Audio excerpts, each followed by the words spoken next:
قرآن کریم کی تعلیمات اور نبی اکرم صلی اللہ علیہ وسلم کی احادیث مبارکہ سے یہ بات کھل کر سامنے آتی ہے کہ اسلام کی نظر میں انسان دنیا کے مال و اسباب کا نہ خود اصل مالک ہے اور نہ محض اپنی ذاتی اختیار سے دنیاوی دولتوں کو اکٹھا کرنے کا، دنیاوی دولتوں کو حاصل کرنے کا ذاتی اختیار رکھتا ہے۔ اسلام یہ بتا دینا چاہتا ہے کہ سارے وسائل و اسباب کی باغ ڈور اللہ رب العزت کے ہاتھ میں ہے۔ وہ جس کو چاہے رزق کی دولت سے نواز دے اور جس کو چاہے کنگال بنا دے۔ اس کی مرضی کے بغیر نہ تو کوئی مالدار بن سکتا ہے اور نہ کوئی کسی کی مالداری کو چھین سکتا ہے۔ ارشاد خداوندی ہے، اللہ یبسط الرزق لمن یشاء ویقدر۔ اللہ تبارک و تعالیٰ نے ارشاد فرمایا کہ اللہ تبارک و تعالیٰ جس شخص کی روزی کو چاہے کشادہ کر دے اور جس کو چاہے تنگ کر دے۔ الغرض تنگ دستی اور مالداری یہ سب اللہ تعالیٰ کی قدرت میں ہے، تو لہذا کسی مالدار کو اپنے مال پر گھمنڈ کرنے کا، غرور کرنے کا، اترانے کا قطعاً کوئی حق نہیں ہے۔ اگر اللہ تبارک و تعالیٰ چاہے تو ان کو ایک لمحہ میں ایک روٹی کا بھی محتاج بنا سکتے ہیں،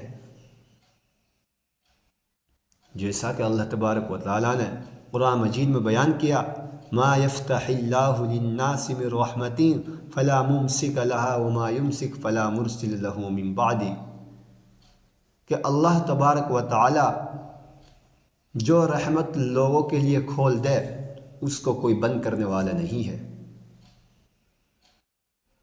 اس کو کوئی بند کرنے والا نہیں ہے، اور جس کو بند کر دے تو اس کو جاری کرنے والا کوئی نہیں ہے۔ اب ہر مسلمان کو خصوصاً یہ حقیقت پیش نظر رکھنی چاہیے کہ اسے جو کچھ مال و دولت ملا ہے اس کا اصل مالک وہ خود نہیں ہے، بلکہ اللہ تبارک و تعالیٰ اس مال کا مالک حقیقی ہے۔ کہ انسان کو جو کچھ بھی دولت ملا ہے اس کا اصل مالک وہ خود نہیں ہے، بلکہ اللہ تبارک و تعالیٰ ہی مالک حقیقی ہے، اور اس نے محض اپنے فضل و کرم سے ہمیں اپنی ملکیت میں سے بطور نیابت تصرف کرنے کا حق دے رکھا ہے۔ اور میرے بھائیوں، جب اللہ تبارک و تعالیٰ ہی اس مال کا مالک ہے اور اسی کی قدرت کی بنا پر ہمیں یہ نعمت میسر ہوئی ہے، حاصل ہوئی ہے، اگر وہ اپنے بندوں کو یہ حکم کرے، اگر وہ اپنے بندوں کو یہ حکم کرتا کہ وہ اپنا سارا مال اللہ کی راہ میں لٹا دو، اللہ کی راہ میں خرچ کر دو، تو ہمیں شکایت یا اعتراض کا کوئی موقع نہیں تھا، تو ہم کوئی اعتراض شکایت نہیں کر سکتے، کیونکہ اس کی چیز ہے، وہ جہاں اور جتنی چاہے خرچ کروا دے۔ مگر میرے بھائیو، یہ بھی اس کا فضل ہے کہ اس نے جہاں ہمیں خرچ کرنے کا حکم دیا وہاں پورا مال خرچ کرنے کے لیے نہیں کہا، بلکہ مال کا کچھ حصہ خرچ کرنے کو کہا، بلکہ مال کے کچھ حصہ خرچ کرنے کو کہا۔ اور قرآن کریم کی کئی ایسی آیتیں ہیں کہ جن آیتوں کے اندر اللہ تعالیٰ نے اس بات سے آگاہ کیا ہے کہ زکوٰۃ وغیرہ کا حکم کوئی ٹیکس نہیں کہ اسے بھاری سمجھا جائے، بلکہ یہ اللہ تعالیٰ کی ایک دی ہوئی امانت ہے جو اللہ تعالیٰ ہم سے واپس لے رہے ہیں۔ لہذا زکوٰۃ دینے میں، صدقہ ادا کرنے میں، اللہ کے راستے میں خرچ کرنے میں ہمارے دل پر کوئی تنگی یا بوجھ نہیں ہونی چاہیے۔ میرے بھائیوں، بوجھ یا تنگی تو اس وقت ہوتی جب ہم سے ہماری کوئی ذاتی چیز مانگی جاتی، جو ہم سے ہماری کوئی ذاتی چیز مانگی جاتی۔ اور حدیث پاک میں فرمایا گیا تُؤْخَذُ مِنْ أَغْنِيَائِهِمْ وَتُرَدُّ إِلَىٰ فُقَرَائِهِمْ، کہ مالداروں سے مال کو لیا جائے گا اور فقیروں کو دیا جائے گا۔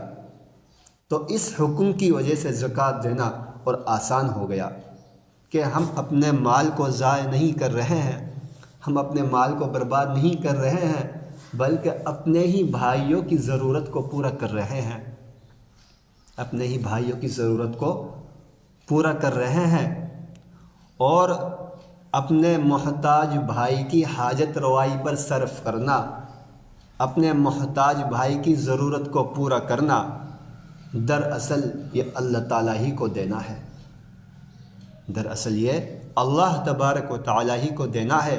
ایک صحیح حدیث میں جناب رسول اللہ صلی اللہ علیہ وسلم نے ارشاد فرمایا کہ قیامت کے دن اللہ تبارک و تعالیٰ ایک شخص سے سوال کرے گا، اے آدم کے بیٹے، میں بیمار ہوا پھر تو نے میری مزاج پرسی نہ کی۔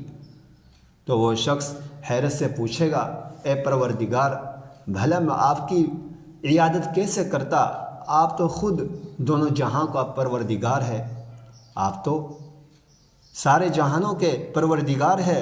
تو اللہ تعالی ارشاد فرمائیں گے، کیا تمہیں پتہ نہیں تھا کہ میرا فلاں بندہ بیمار تھا اور پھر تم نے اس کی عیادت نہیں کی؟ اگر تم اس کی عیادت کرتے، اگر تم اس کی مزاج پرسی کرتے، عیادت کرنے کے لیے جاتے، تو تم مجھے اس کے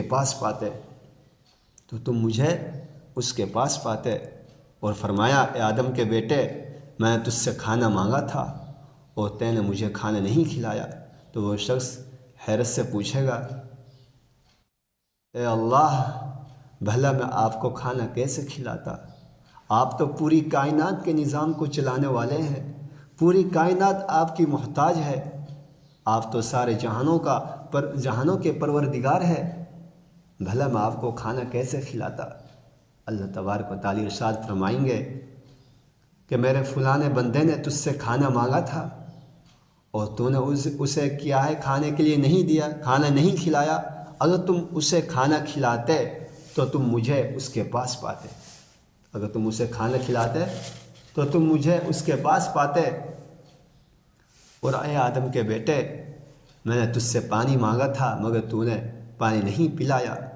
عرض کرے گا، اے اللہ، میں آپ کو پانی کیسے پلاتا؟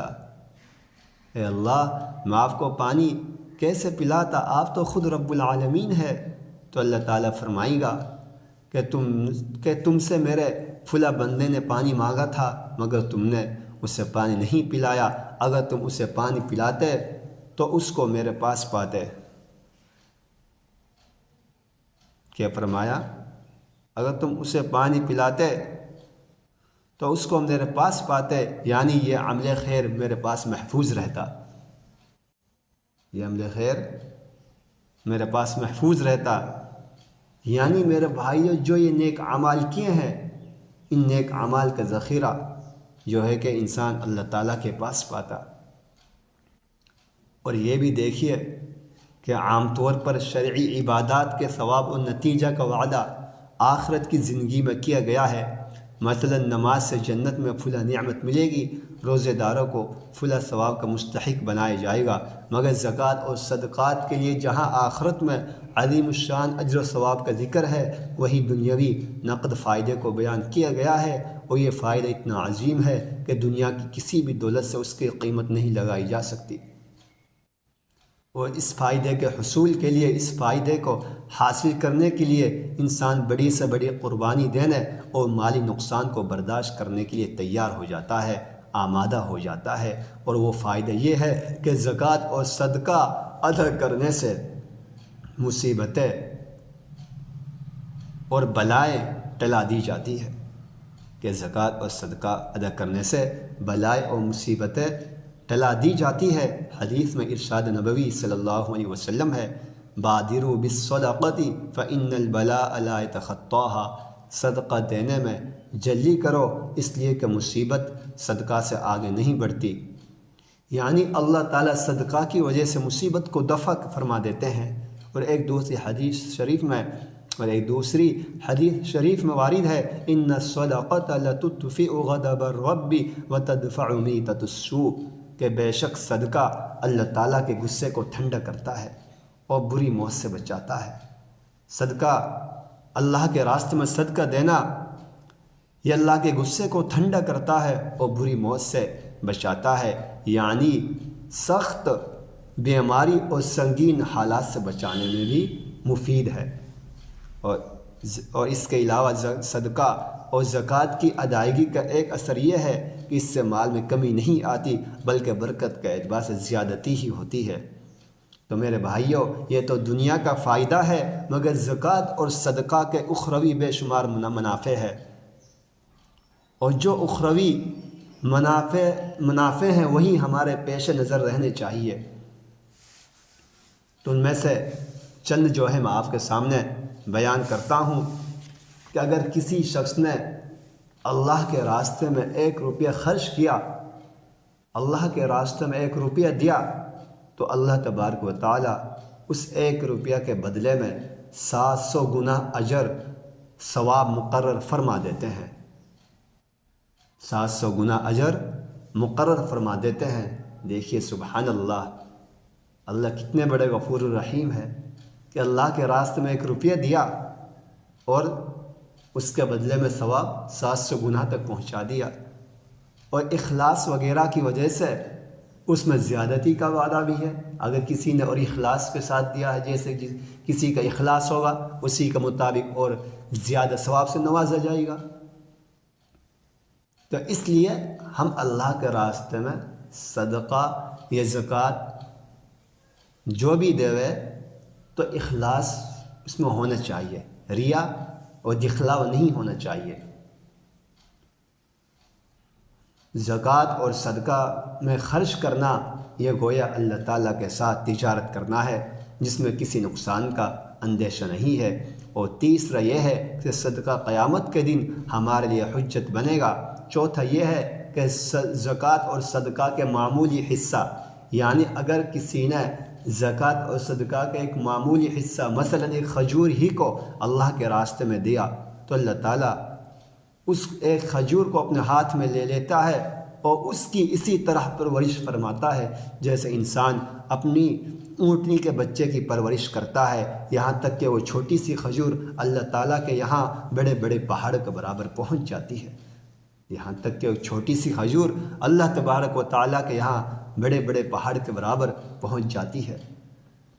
اور جو لوگ زکوٰۃ اور صدقہ ادا کرنے والے ہوں گے ان کو جنت کے خاص دروازہ باب الصدقہ سے داخل کیا جائے گا۔ اور میرے بھائیوں، 7 قسم کے حضرات میدان محشر میں عرش خداوندی کے سائے میں ہوں گے، انہی میں سے ایک شخص وہ ہوگا جو اللہ کی راہ میں خفیہ خرچ کرتا ہوگا، اس طرح کہ داہنے ہاتھ سے دے اور بائیں ہاتھ کو بھی خبر نہ ہو۔ اور میرے بھائیوں، یہ صدقہ قیامت کے دن ہمارے لیے سائبان ہوگا۔ یہ صدقہ قیامت کے دن ہمارے لیے سائبان ہوگا، چھایا کرے گا۔ الغرض یہ چند اشارات ہیں جن سے اندازہ لگایا جا سکتا ہے کہ زکوٰۃ اور صدقہ ہمارے لیے کتنی بڑی رحمت کی چیز ہے۔ زکوٰۃ اور صدقہ اللہ کے راستے میں خرچ کرنا یہ ہمارے لیے کتنی بڑی رحمت کی چیز ہے۔ اس کے باوجود بھی اگر ہم زکوٰۃ اور صدقہ ادا کرتے وقت اپنے دل میں تنگی محسوس کرے، اسے جبری ٹیکس محسوس کرے، تو اس سے بڑی کسی حماقت کا تصور نہیں کیا جا سکتا۔ تو اس لیے میرے بھائیوں، دل کھول کر ہم اللہ کی راہ میں خرچ کریں۔ حضرت ابو ہریرہ رضی اللہ عنہ سے مروی ہے کہ ایک شخص نے آپ صلی اللہ علیہ وسلم کی خدمت میں آ کر عرض کیا، اے اللہ کے رسول، کون سا صدقہ سب سے زیادہ اجر والا ہے؟ کیا سوال کیا؟ اے اللہ کے رسول، کون سا صدقہ سب سے زیادہ اجر والا ہے؟ تو آپ صلی اللہ علیہ وسلم نے ارشاد فرمایا کہ وہ صدقہ سب سے زیادہ ثواب رکھتا ہے، وہ صدقہ سب سے زیادہ اجر والا ہے جو تم صحت کی حالت میں دو، جو تم تندرستی کی حالت میں دو، اور اس حالت میں دو جب تمہارے دل میں مال کی محبت خوب ہو، اور اس حالت میں دو جب تمہارے دل میں مال کی محبت بہت زیادہ ہو، اور اس بات کا اندیشہ ہو کہیں ایسا نہ ہو کہ میں فقیر ہو جاؤں یا میں کہیں تنگ دست ہو جاؤں، اور اس بات کی بھی امید ہو کہ اللہ کے راستے میں خرچ کرنے سے، اللہ کے راستے میں دینے سے ہو سکتا ہے کہ میں غنی ہو جاؤں، میں مالدار ہو جاؤں۔ تو اس صورت میں اللہ کے راستے میں خرچ کرنا، صدقہ و زکوٰۃ ادا کرنا، یہ سب سے زیادہ اجر اور ثواب رکھتا ہے۔ پھر اور آگے ارشاد فرمایا ولا تمہل، کہ تم صدقہ دینے میں جلدی کرو، تم صدقہ دینے میں جلدی کرو، دیر مت کرو، اس کو ٹلاؤ نہیں یہاں تک کہ جان تمہاری حلق تک پہنچ جائے اور نزا کا عالم طاری ہو جائے، اور تم اس وقت یہ کہو کہ فلاں کے لیے اتنا دے دو اور فلاں کے لیے اتنا دے دو۔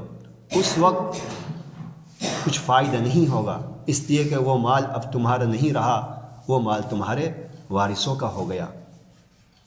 تو خلاصہ کلام یہ ہے کہ اللہ کے راستے میں صدقہ دینا یا زکوٰۃ دینا اس حالت میں کہ جب دل میں مال کی محبت ہو اور تندرستی کی حالت میں دینا، یہ سب سے زیادہ اجر اور ثواب رکھتا ہے۔ اللہ تبارک و تعالی ہم سب کو ان باتوں پر عمل کرنے کی توفیق عطا فرمائے۔ وآخر دعوانا ان الحمد للہ رب العالمین۔